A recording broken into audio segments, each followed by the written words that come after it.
and I made more than I made in my 2-week paycheck at my office job at the Madison Night Market. Oh, I can make more doing my art than I can in a leasing office, like kicking people out of their homes. Hey everyone, welcome back to the Screw It, Let's Do This podcast, a podcast where we interview entrepreneurs about their story. I'm your host, Shelby. And I'm your other host, Therese. And today we have a very exciting guest, Tori of Tori's Trinkets. Woo!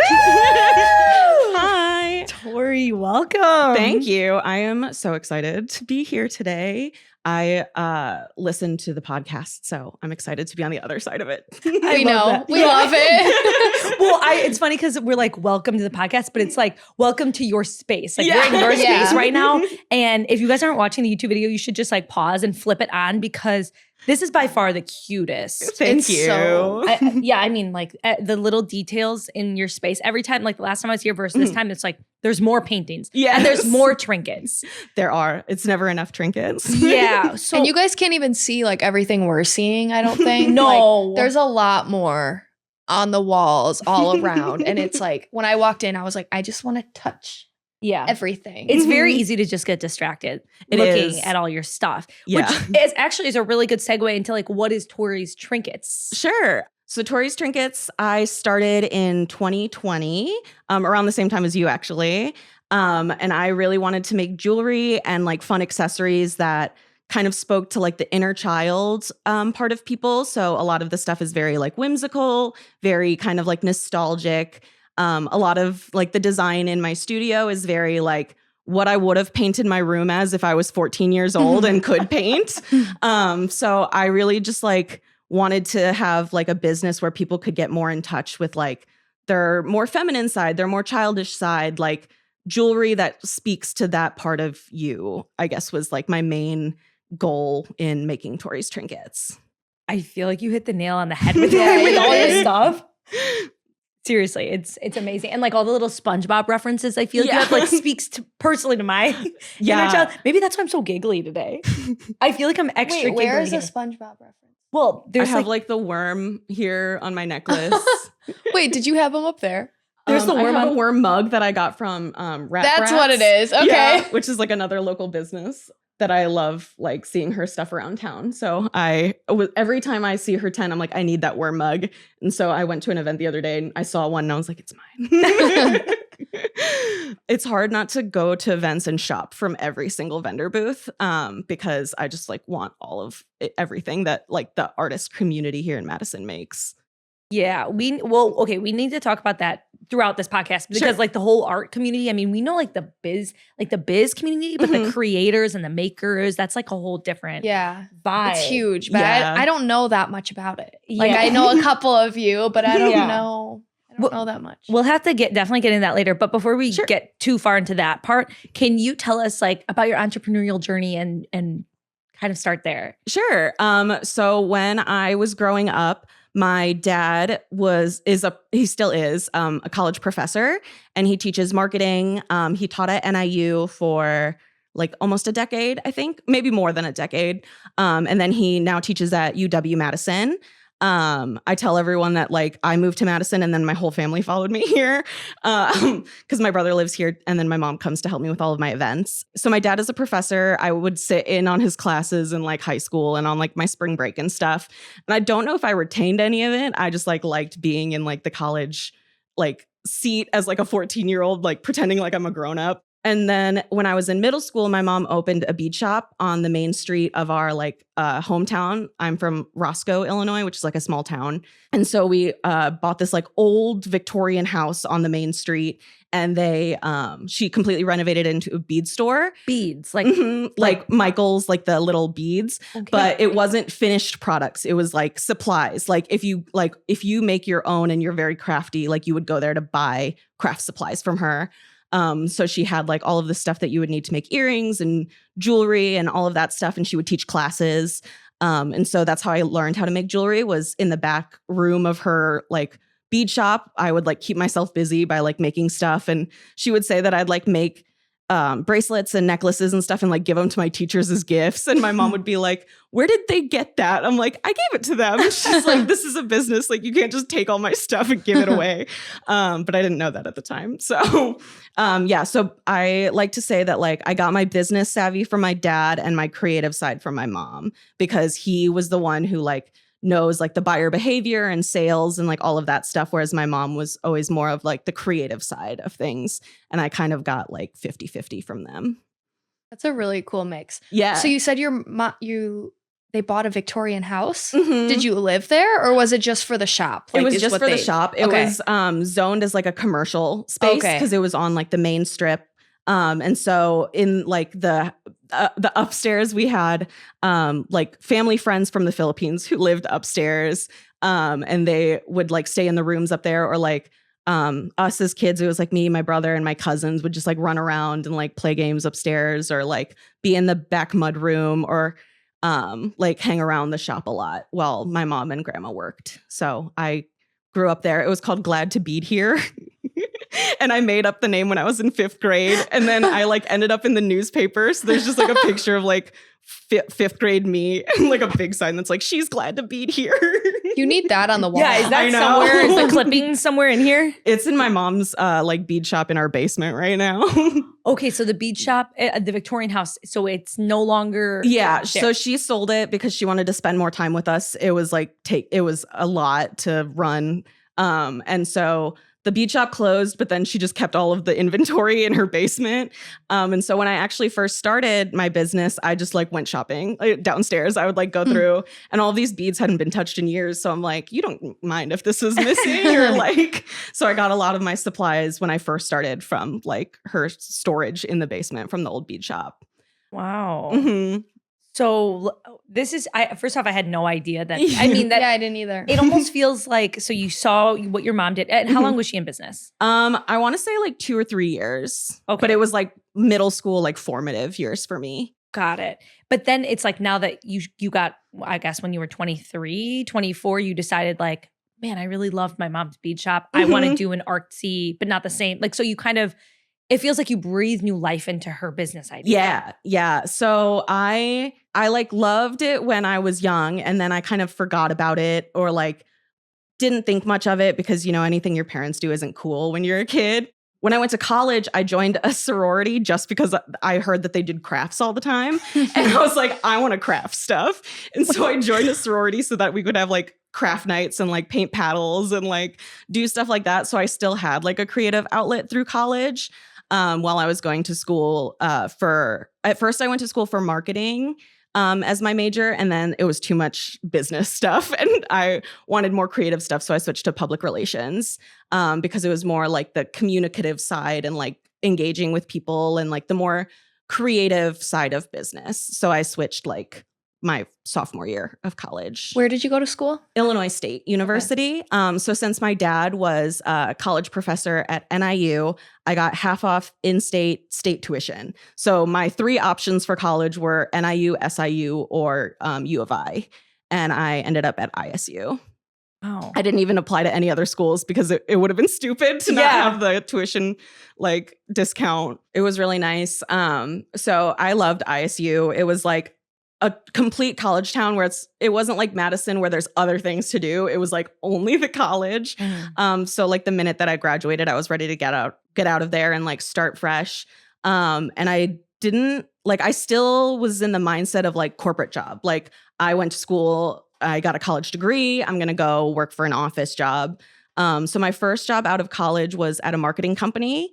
And I worked in the customer service department. At first, they sold it to me as like, you're going to be, you know, like the Google business pages that people have. I was like the customer service rep for that. Like small businesses would call in and like talk to me about their page and their pictures and their ratings and all of that stuff. And I was like the Google expert for that company for a little bit. But they slowly like dissolved that role and then just turned me into straight customer service, which I could not handle, just being in a call tree all day and like having people yell at me about like stuff that a salesperson did. Like, and I So I couldn't hack it. And I was like, I don't like this. I don't like being in a cubicle all day. I don't like getting out of work and it's dark out. Like I didn't see the sun all day.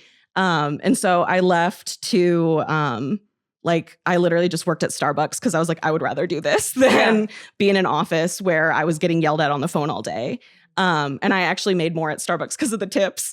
Oh my gosh. Wow. That's amazing. That's a plug for Starbucks.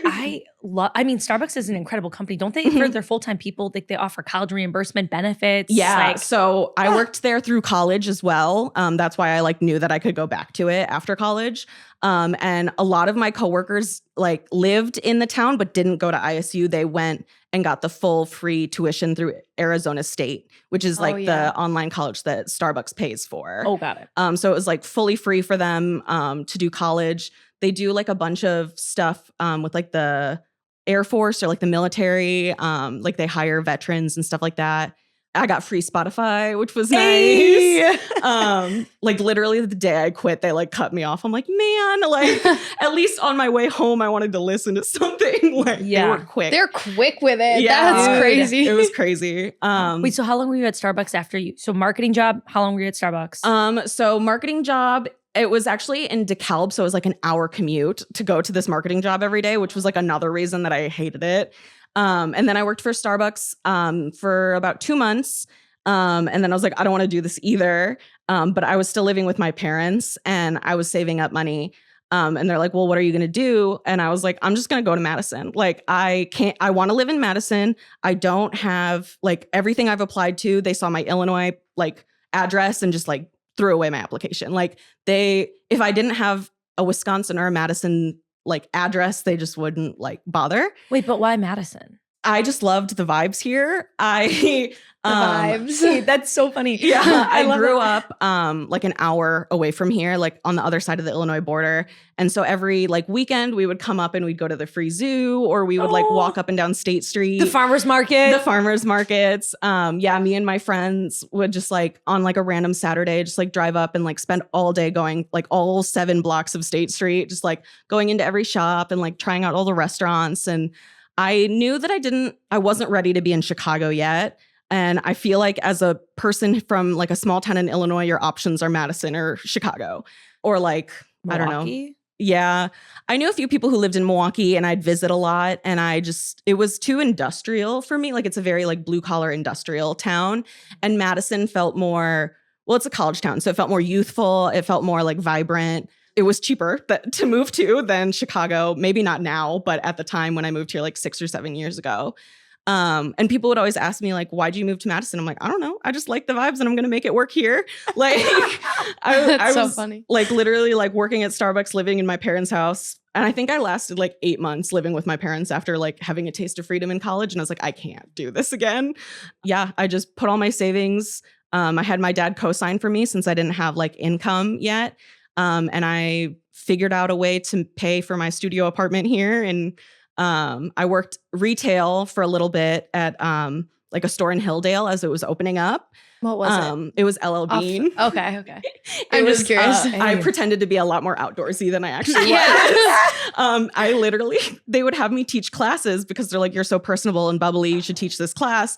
And it was kayaking up a river. I had never done that. And so I'm teaching this class where everyone in the class knew more about kayaking than I did. I was just reading off the script they gave me. Oh, that's so funny. Yeah. I didn't know they had classes. They do. And they're free classes. And I think the only people who go to them are people who are just bored or retired or I don't know. They're just free classes on a Wednesday night.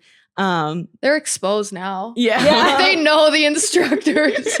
I know. The one that I did teaching was taking photography in nature. Because I love taking pictures and curating an aesthetic, as you can see. And so that class I was really good at, but the other ones that they would throw me into because no one else wanted to teach them, I was I do not know what I'm doing. People would ask me questions and I'd be immediately stumped. I did that. It was enough to pay the bills, but it wasn't enough to do anything else. So I got another job doing event marketing for a local remodeling company.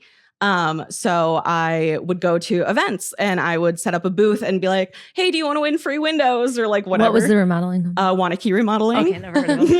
You never heard of them? Have you? Yeah.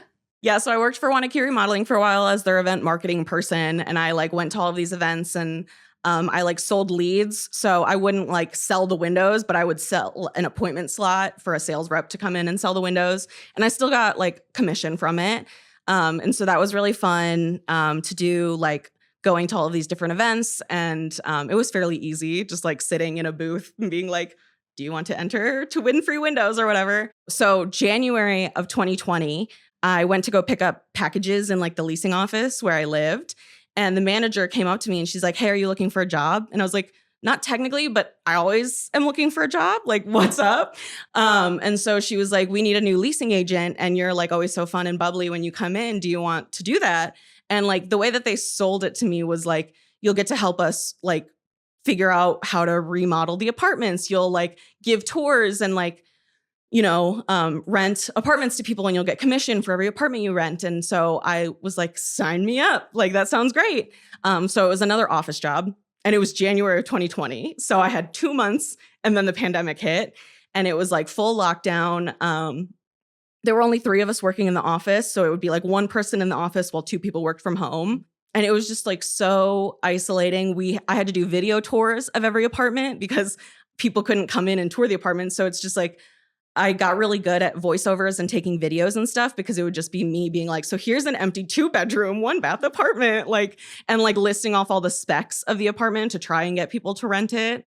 But as the pandemic went on and like, as I got more into the job, a lot of the stuff that I actually had to do day to day, like I did get to pick like countertops and cabinets and stuff like that, which was really fun. But like the bulk of it was going through applications, denying people housing.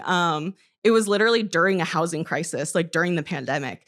And they're like, all right, go put all of these late notices on people's doors. Like, you're going to have to call people for evictions. Like, it was all like the dark side of the leasing office life.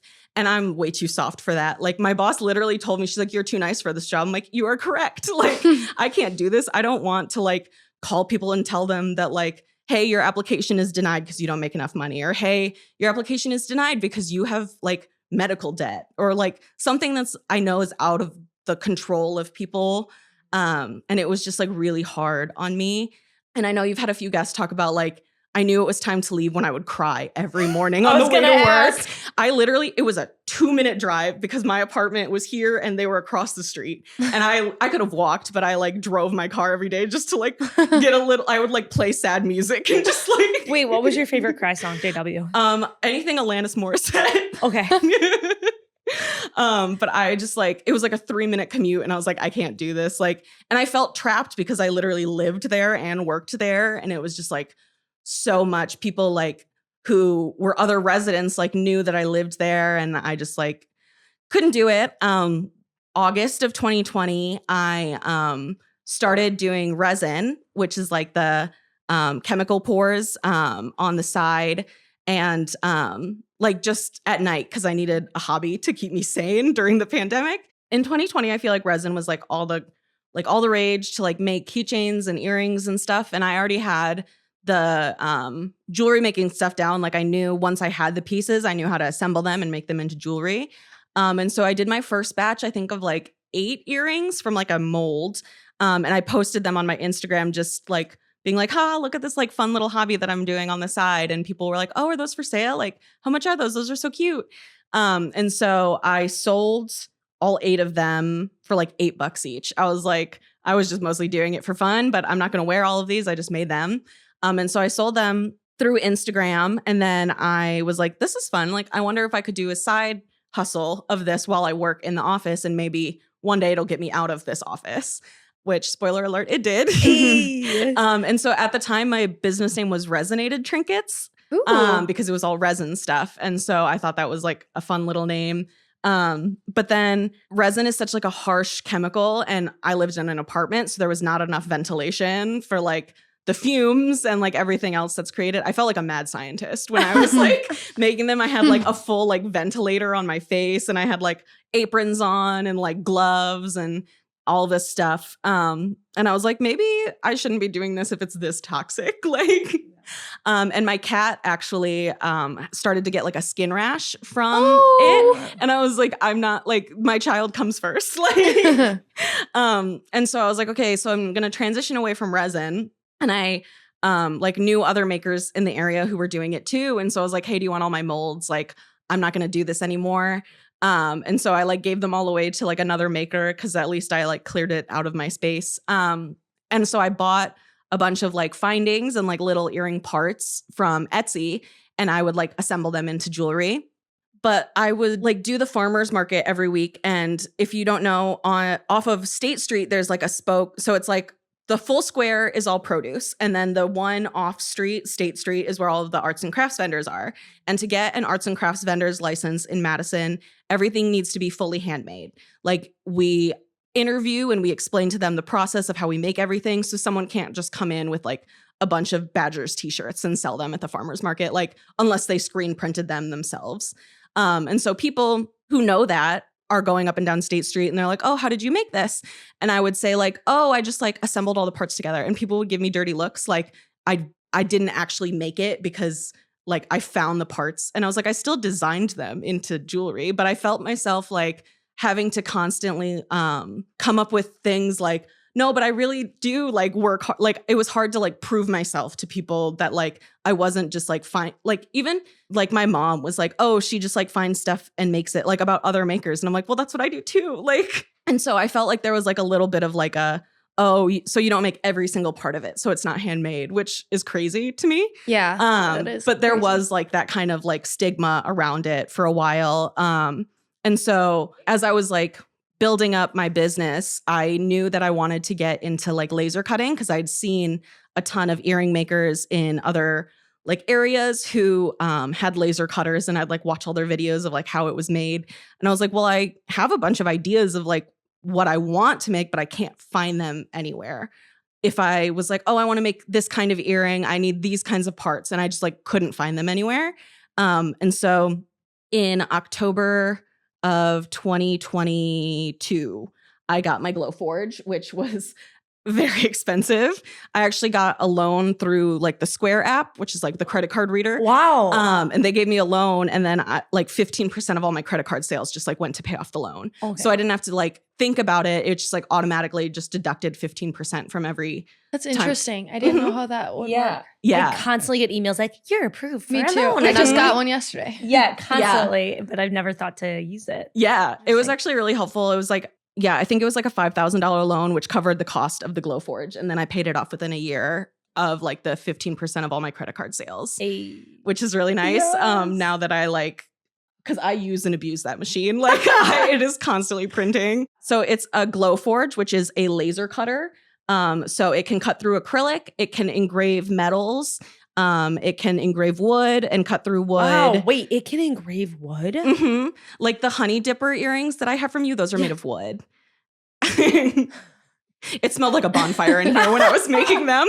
Oh my god. That is so Yeah, that's amazing. interesting.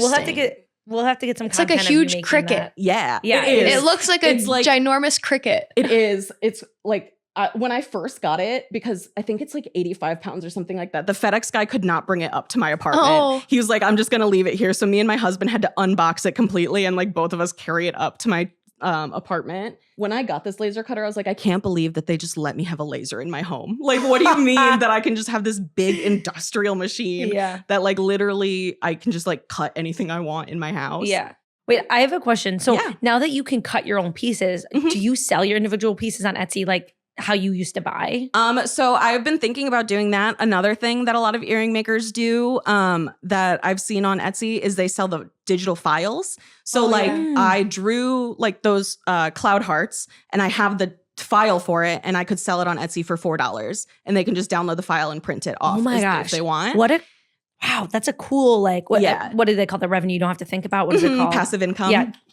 That's so cool. Yeah, so I've been thinking about doing that with some of my files and like selling those through Etsy so that other people can just like they can pick different acrylics. They could do whatever they want, but they have like the main like blueprint to follow. Because I draw everything through Illustrator and then convert it into like the right files for the Glowforge machine.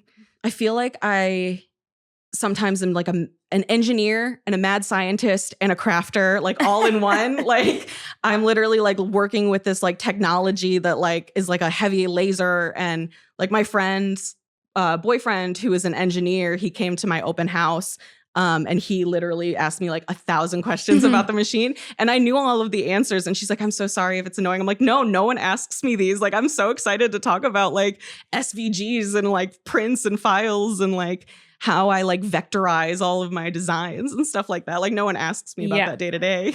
There is one question I'm curious about. So we've had people on the pod before that, I just call it the pod. We've had, I feel funny saying that. We've had people on the pod before that they describe themselves as like artists, not business people. But like, I feel like you've described yourself as a bunch of different things. Like when you think about yourself in your role with Tori Trinkets, you do everything, obviously. And your husband also helps, your brother, your mom. Yeah. I don't know if I missed anyone, but like, what do you consider your role? Like, what do you consider what you do? Yeah. So I kind of consider myself both. I feel like my whole life, I'm half Filipino, half white. My dad was businessy. My mom was creative. Like, I feel like I'm just always in the halfway point. And so I do like, for the first couple of years, I didn't put the title artist on because in my head, I was like, art equals paintings, or like artists equal like doing this kind, like only this specific kind of art. But then the Best of Madison happened. And they condensed all of the categories where before it used to be like best local Etsy shop, best maker, like all of those different categories. And this year they put it as best artist. Which you got silver. I got silver for best artist in Madison, which is crazy because it's such a broad category this year. Like it encompassed all artists, it encompassed all makers, it encompassed like everything. So it was crazy to like that's insane win that category. And I like went to the Best of Madison party, and it was like all big businesses. Like it was like Melio's or like the Princeton Club, and then it's like little old me. Like but yeah, so that kind of cemented in my mind like, oh, people do view what I do as art. And so I kind of like embraced that title more as I like got a plaque that said it. Like it took until like other people called me that for me to call myself that at first, because I don't know, I feel like we as a society tend to like minimize things that girls like and like call it basic, or like if you're an artist, you're just crafty, or like minimize things that like are more feminine or more like, I don't know, like it's basic to like pumpkin spice lattes and stuff like that, where it's like, there's a reason that everyone likes it, but they like minimize it and make it like, oh, then you're basic, or, oh, like, you know? So I had that like internalized misogyny for a long time of like, oh, I'm just crafty. Like I just like to make arts and crafts, and it's just like a little hobby. And then now it's like my entire livelihood, and yes, unfortunately my husband's too, because he is out of work right now. You got kickstarted in that direction though, because I remember before he was out of work, you're like, you wanted to get him out of his job to do this. Well, now it's just a little bit sooner than you wanted. I know. He was like, the universe really said, no, don't wait. It's happening now. Like, yeah. Do you like working with him? I do, actually. I have not gotten sick of him yet. Girl, teach me your ways. So my husband and I, well, I guess first, when I was wanting to leave the leasing office, I had done a few events. The first one I did was like the Madison Night Market. And I made more than I made in my 2-week paycheck at my office job at the Madison Night Market. And I was like, oh, I can do this. Like, this is crazy. And I did not have a good display. Like, it was literally just earrings on a table and like a janky sign that was was that where I first met you? I think it was at the bodega. Oh. Maybe. I don't remember. I thought I met you at the Maker's Market, but I might have been. I remember every time I see you, I'm like, oh my God, local celebrity turkey. Oh, well, I remember you told me you got the same shoes, the big Converse. I almost wore them today, but I didn't. But I just like love that. And I loved your earrings too, obviously. I had those heart ones, and I had the resin ones back in the day. So I feel like OG a little bit. Yeah. Yeah. So when I was getting ready to leave the leasing office, because I had that like confidence boost of like, oh, I can make more doing my art than I can in a leasing office, like kicking people out of their homes or like, you know, and so we had already been engaged and we had booked like a venue for 2022. But it was COVID time. So we like tried to book it out as far as possible so that like we had a long engagement and the like risk of having to replan it was kind of pushed aside. But I was like, I need to leave this job. I hate it here. Like I cry every day. Like I literally like hide in the bathroom or like I'll put my phone on busy. Like I'll just like pull it off so it looks like I'm on the phone, but I'm not on the phone. Like I would do all of these things to try and avoid that as much as possible. And so my husband's like, why don't we just elope? Like you can get on my health insurance and you can do whatever you want and I'll support you. And so he's always been like a really good supporter of everything that I do. And so we eloped in my parents' backyard a year early. It was my mom's idea to do it like on our anniversary day so that our like September 24th is still our anniversary, but it's September 24th, 2021 and 2022. And so we eloped in my parents' backyard under like the arbor that my grandparents built in the garden. And it was just like my immediate family and my wedding party only. And it was so nice. And the minute that we did it, I was like, I don't want to plan a big wedding. Like this was all I needed.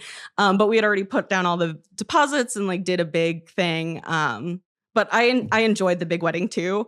It was just like eloping beforehand really like dropped my motivation a lot for the big day. But it gave me the peace of mind that like I was on his health insurance. Like we were officially married. Like he was in it with me. So that was a really nice like confidence booster too. And so yeah, he's always been like a really good cheerleader, supporter, anything he can do to help. So yeah, for those who don't know, we went on vacation in Colorado for like our anniversary. And on the last day we were supposed to drive back. It was a 16-hour drive back. And like we were just going to change off because it was the two of us and we were just going to make it back in one day. And then I had the farmer's market the next morning, which I do every Saturday. And at like 5 a.m, he had a seizure in the bathroom and fell on his face. And I woke up because it sounded like someone was breaking into the condo. Like I heard all this crashing and I went to check on him and he was just like in the bathroom covered in blood. Like he was in shock. So he didn't know what was happening. I didn't know what was happening. And so, yeah, I rushed him to the ER and he had 8 stitches, a concussion and a dislocated shoulder, all from just like falling in the bathroom. And when I like called people to tell them what had happened, they were all like, oh, silly Danny, he fell in the shower. I'm like, no, you don't understand. Like he fell. And he had like, because of the seizure, he had like carpet burn on his face. And like, it wasn't just like one fall. It was like a lot.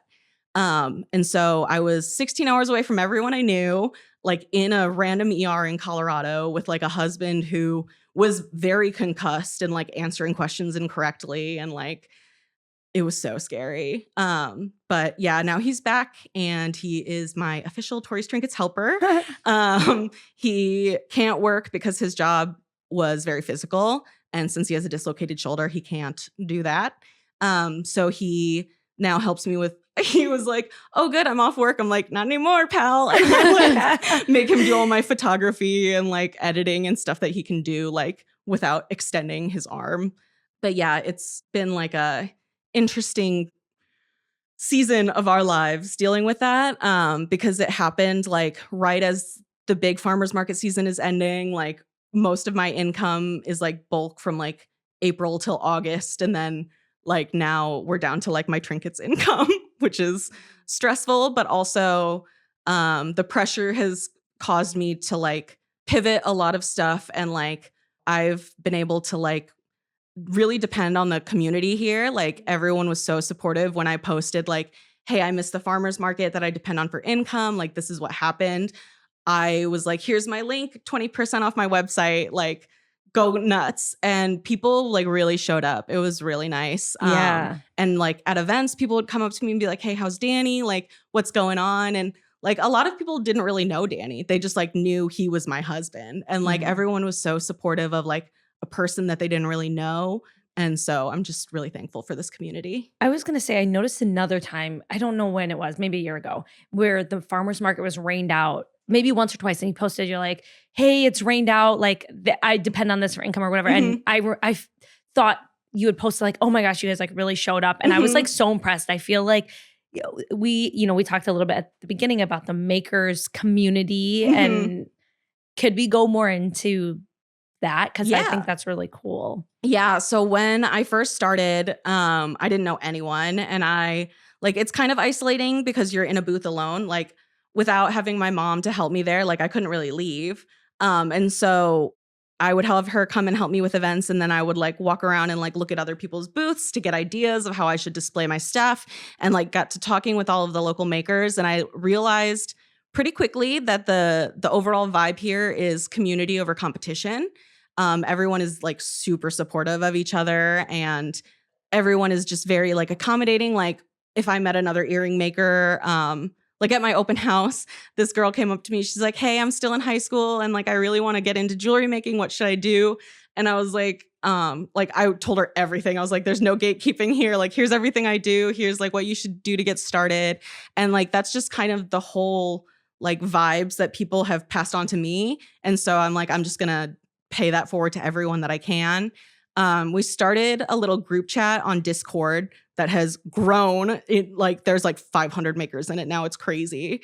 But people post like, "Hey, these like this application is open," or like there's just like so many resources in there that people post, and everyone is so like, I'm gonna build you up because it just makes everyone else better as a whole. Like for this studio, I didn't even know that this space existed until I came to one of the like makers meetings. Like they organize like little events so we can all like get together and hang out and like get to know each other outside of like events where we're all in our separate booths. And I came and I was like, "Oh my gosh, this place is cool. Can I get like a tour of everyone's studios?" And so people were like giving me tours of everything. And I like just asked a million questions. I'm like, "How do you apply? Where do I go? Like, I want to do this." Megan from Taco Cat, she has a studio down like a couple doors down. She was like, "Hey, this space is opening up. The listing's not even up yet. Like, here's all the insider scoop that you need to get this space." And so without that, I probably wouldn't have known that this even existed or was an option for me. But this place is a business incubator. So I had to apply, and then I had to promote, like submit a business proposal, and then I had to meet with the board of directors and like present my business proposal in order to get this space. But as a business incubator, the rent is insanely cheap for Madison. Like I think you were talking in one of the episodes about how it's like $30-ish a square foot in certain places in Madison. It's like 11 here. Oh, It's so nice. I'm moving. Yeah. I'm literally moving. And I get so much like access to things like the freight elevator that I can carry stuff up, like all my event carts that I can bring up here. Or like we're doing a Shop Small Saturday here after Thanksgiving, and I just get to set up for free at this event. Or I get to rent the gallery for free. There's just like a bunch of like business like resources that I got that came along with this space too, which is really nice because it's through the Commonwealth Development of Madison, which is a nonprofit. And so the point of them is to grow small businesses and to like help with housing and stuff like that in the area. I didn't know any of that existed. And this has been around since like 1981 or something crazy like that. So yeah, just being a part of the maker community and like having that knowledge of like, hey, this is an option for you was really, really helpful. And to be able to like, the day that I moved in, Megan came with like a welcome plant that's up there, and like everyone is just like really nice and supportive. And yeah, the maker community is expansive. There's so many of us, especially after the pandemic. I feel like there was a small business boom. I tell people that I was part of the Great Resignation of 2021. Everyone left their corporate jobs, or everyone was like, if this is what life is like, I can't do this. And so I feel like there was like a huge boom of like a shift to like entrepreneurship, or like doing it on your own, or like, if I'm going to have to hustle my whole life, I want to hustle the way I want to hustle. And that's kind of how it was for me. Like, if I'm going to have to do this and like work however long, I'm going to do it on my own terms and like how I want to do it. At the leasing office, or like my marketing job, the cubicle was like so depressing, and like the offices spaces were just like so bleak. And so when I got this space, I was like, I'm going to make it as happy and as fun as like I want to spend all my time here as possible, so that like while I'm working, it's just like a happy place to be, to like get a lot of stuff done. So you're three-ish years into business, 3+ years into business. I know from experience, there's like busy seasons and it's a grind. Like it can really be a grind. How do you stay motivated? So a lot of it is like intrinsically, like I just have all of these ideas in my head that I need to get out there, which I think comes with a lot of like creative people or like artists. They're like, I just like have all of this stuff like running around in my head that I need to get out. So a lot of that is like, I have all of these ideas that I really want to implement, and also working community events, like engaging with all of the different people in the community. A lot of my business is actually repeat customers. Once people like kind of find my niche and they're like, I love this stuff, I'm gonna wear it. And like people have collections of my stuff. Like I don't have like the hugest following on like social media and stuff, but like the people who do follow me have been following me since the beginning and have been like super supportive and always come back, which is nice. Which means that like I've fully engaged them in like conversations. Like I have a lot of regulars that'll come up to me at the farmer's market or like other events around town, and I'll be like, oh my God, hey. And I'll like ask them about their families and stuff. They're like, how do you remember that? And I'm like, you bought my art. Like to me, that's so meaningful. So I obviously like try to remember people. I'm really bad with names, but I can remember people's faces and I can remember their tattoos. And so I'll be like, oh my God, I like haven't seen you since like this event last year, like something like that. Sometimes people are like a little creeped out because I like remember too much about them. But I'm like, I remember what you bought and I remember like the conversation that we had, because I just really love talking to people and engaging with like the community and getting to know like what excites people. One of my biggest compliments that I get, or like the most frequent compliment I get, is like, oh my gosh, your stuff is so fun. Which I really love, because when I would go to markets before I ever started this, and I just like was the event marketing person, and I just like look around at the other booths, I never found stuff that like excited me. Like a lot of the jewelry was very much marketed to like an older generation. It was very like just different styles. Like I didn't find it bad, but I didn't like excite me, or like I just didn't see anyone making the stuff that I wanted in the market. And so I kind of saw that there was like a little gap in what I could do and like get people excited about. So I kind of just tried to like stick with that style. And I think I've rebranded myself like 4 or 5 different times. Like I changed the name once, but then like all of my earring cards have changed like a bunch of different times. When I first started, it was way more boho style. Oh, okay. And like mid-century modern. And now it's very much like maximalist, like bright, colorful. Yeah. And so, yeah, I just like want to tell people like, don't be afraid to just start and you'll figure it out along the way. Because if I looked at myself at 2020 versus now, like I couldn't have ever imagined any of this in 2020. Like none of this was in my brain yet. It just kind of all happened like through my journey. Mm-hmm.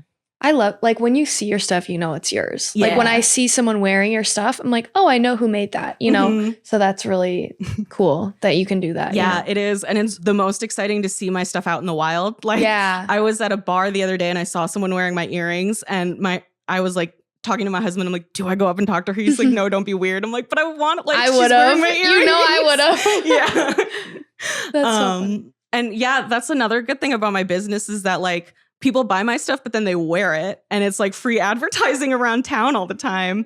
Because people are just like, oh, I know that style, or like, oh, I've seen those earrings before, because they see them on other people around town, which is nice. And for people that, well, you guys wouldn't have known this, but I don't have my ears pierced. And so I've always I really want earrings, but my ears like freak out. So like we're gonna I pierce can't them today. have them. Oh my gosh. I've tried so many times and they Yeah. just don't handle like being pierced well. So I Yeah. just have given up. But Tori told me that she has clip-ons for all of her earrings. So to people that are seeing them and really like them and are like, shoot, I don't have my ears pierced. Clip-ons. Clip-ons. Yeah. I didn't have my ears pierced until I was 14 or 15, I think. So I wore clip-ons a lot, like growing up. And I always just wanted to have people have that option of like, yeah, like people have like their body rejects piercings. Like even if they want earrings, they can't have them. Or like a lot of people just have insanely sensitive ears. Like all of my stuff is hypoallergenic. It's nickel free. It's either gold plated or stainless steel. But that's because I have sensitive ears. And so I don't make anything that I can't wear, because I would get like the packs of earrings from Charlotte Russe, and like my ear would be green and like crusty after like a day. It's probably what happened to me. Yeah. And so I like only get stuff that is like more hypoallergenic for people, and like more sensitive because I'm sensitive. So what do you see the future of Tori's Trinkets looking like? So I definitely want to expand my trinkets. Right now, everything I do is handmade, which is really cool, but I want to grow my business. So I plan to outsource my designs that I draw as like enamel pins, stickers, hair clips. I've seen a lot of people like make custom hair clips that I'm really excited about. I used to sell hair clips that I bought through other businesses, wholesale. But people would ask me how I made them, and I'd be like, I didn't. So I've always wanted to, ever since like I was little, be able to like make hair clips and stuff like that. So I want to be able to outsource those things, but still keep my business small. The jewelry will always be handmade. That's kind of like my bread and butter of this business. Like the keychains and the hair clips and everything else is kind of secondary. But the jewelry is usually what is like my main seller. And I love the meditative process of making the jewelry, that I couldn't imagine handing the reins of that off to anyone else, but I can release the reins of other things that I can kind of take off my plate. Like my husband does all my product photography, and I really want to expand to do more wholesale. Right now, I think I have like 7 or 8 wholesale and consignment spots around Madison, but I want to expand it like more nationally. And I someday, maybe my dream would be to have a storefront on State Street. Like when I was in high school and walking up and down and looking at all the trinkets at all the shops, there's so many empty storefronts on State Street. It's crazy, but they refuse to lower the rent for any of them. They're all still like $50 a square foot on State Street, even if they've sat vacant for like 2 years. I don't understand that. I don't understand that. I think they get like a tax write-off for it being vacant. Like that's the only way I can justify why they wouldn't do that. But yeah, it's just not feasible in the foreseeable future. But someday I would love to have like a little trinket shop where like I sell stuff from other makers in the area, and it's all like locally sourced, or like, oh wow, like a maker's market all the time. A maker's market all the time. Yeah, that would be cool. Mm-hmm. That's my dream. When I made my business plan for this space, which I had never made a business plan before, that's what I put as like my projected goal, is to like expand and to like reinvest in Madison, because like all of my business comes from Madison. Like all of like the community that I've built here is in Madison. Like I just really want to give back to like this community, and I want State Street to be what it was when I was younger and like walking up and down. And like now it's just kind of like a few restaurants and a few stores and then a bunch of empty storefronts and then the farmer's market. And I love the farmer's market, but it's so exhausting setting up and tearing down every single week and doing like, I think it takes me like an hour and a half to get everything set up every single week. And if I had like my own storefront where I can just like open and close and like open the door, that would be the dream, I think. Markets are tough. Market life is tough. Market life is tough. You have to have hard skin. Like, yeah, there are so many people who say the most out of pocket, like crazy things. And I'm like, what possesses you to say that to someone? Like, someone will come up to me and they'll do the mystery machine, which like you would think that they know the risk. Like that's literally the point of the machine, is to, like you get what you get. And people will be like, well, I don't like this. I would literally never wear this. Can I spin again? And I'm like, no, like, oh my get out of here. gosh. Or people will just say things like, I don't know, like this is cute, but it's too big. And I'm like, okay, well, I like big earrings, so I don't know what to tell you. Or people love to like tell me how to run my business at my booth. People love to like give me free business advice. And I'm like, I'm doing okay. Like I've been doing this for 3 years and I'm still here. So like, I may not be like the most successful, but I've made a living out of doing it. So I really do not need to hear what you have to say. I really, really don't want to hear that. I'll say it doesn't go away when you get a store. They just come in and tell you. Yeah. I know. Yeah. Oh my God. I know. It's so like, I think because we're like young women, they just are like, let me bestow all my wisdom upon you. And it's like, I don't want it. Mm-hmm. I also think it's just like some people, like people come in all the time. They're like, you don't have sandwiches? You don't have soup? It's like literally go 4 Mine blocks. is bread. Oh my God. Oh yeah. Because there's a lot of old, like old people housing. Mm-hmm. I don't know. Senior housing in right by me. And they wander over. Mm-hmm. You got coffee today? I'm like, no, Friday through Sunday. What kind of bakery doesn't have coffee? Mm-hmm. Or they're like, you got any bread? I'm like, no, we're a dessert bakery. Yeah. People think it's Bread? so easy to just do one more thing. They're like, it'd be so easy to do sandwiches. It's like, so annoying. do you know how difficult it is to have beautiful, perfect bread, daily, to have perfect sandwiches, and then to have like freshly cut meat all the time? It's like, yeah, people just don't really understand what goes into like every single thing, like every single aspect of the business and like everything that I do. Like people will give me business ideas of like, oh, you should do this. But then it'll be like a screenshot of a Pinterest page of someone else's art. And I'm like, I'm not going to copy their art and because you want me to, like, just go buy it from them. Right. Yeah. And yeah, people will just be like, you should do this or you should do that. And I just like, okay, thank you for the advice. Like, keep it moving. Another thing about markets that I've learned is my booth is super colorful, which means that it attracts a lot of children unaccompanied minors who love to run up to my booth and be like, what's this? And What's touch, that? yeah. Yeah. One kid the other day, it was 20 degrees. I was freezing. I had been outside for 8 hours. I like couldn't feel my legs. I was so cold and grumpy. And this kid came up to me and they're like, can I have this? And I was like, no. No. Like, come back with your mom. oh my gosh. Especially because I have the mystery machine that looks like a toy dispenser because it is a toy dispenser. Yeah. And so like toddler boys will run up and be like, what is this? And I'm like, earrings. Dude, that's so funny though. Okay, this is totally off. This is like a 10-second story, but I was at the farmer's market and I had a mushroom stand and I was about to buy mushrooms. But this woman, she was like 50. She touched every mushroom. She was like trying to decide. And he's like, can I help you, ma'am? Now that you've touched every one of my mushrooms? Yeah. And I was like, I gotta get out of here. This is like hostile. But I'm like, oh man, markets. People are just, it's a different. It is like, it's just customer service, which is a beast in itself. Yeah, that is. Yeah. And then people, I feel like they just kind of like say whatever they want because they're like, you're a temporary booth, so I can just say it and leave. Yeah. So, yeah.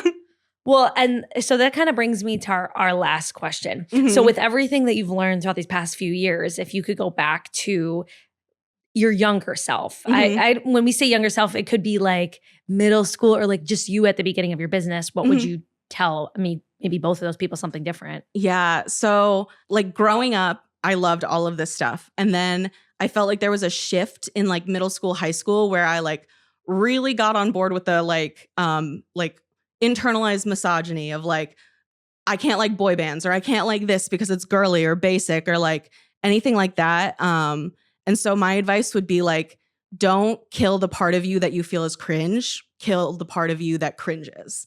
Like just love all aspects of you because I shoved a lot of stuff down, like trying to like blend in or like be like a certain way for certain people or like not like other girls, which is like the internalized misogyny, like peak of like, I'm not like other girls. And so a lot of that stuff I'm like rewriting in my like later 20s of like, it's okay to like Taylor Swift. It's okay to be into like a boy band. It's okay to love pink and color and like everything that I like shoved down, I feel like came gurgling back up anyway. So just kind of, let it all out.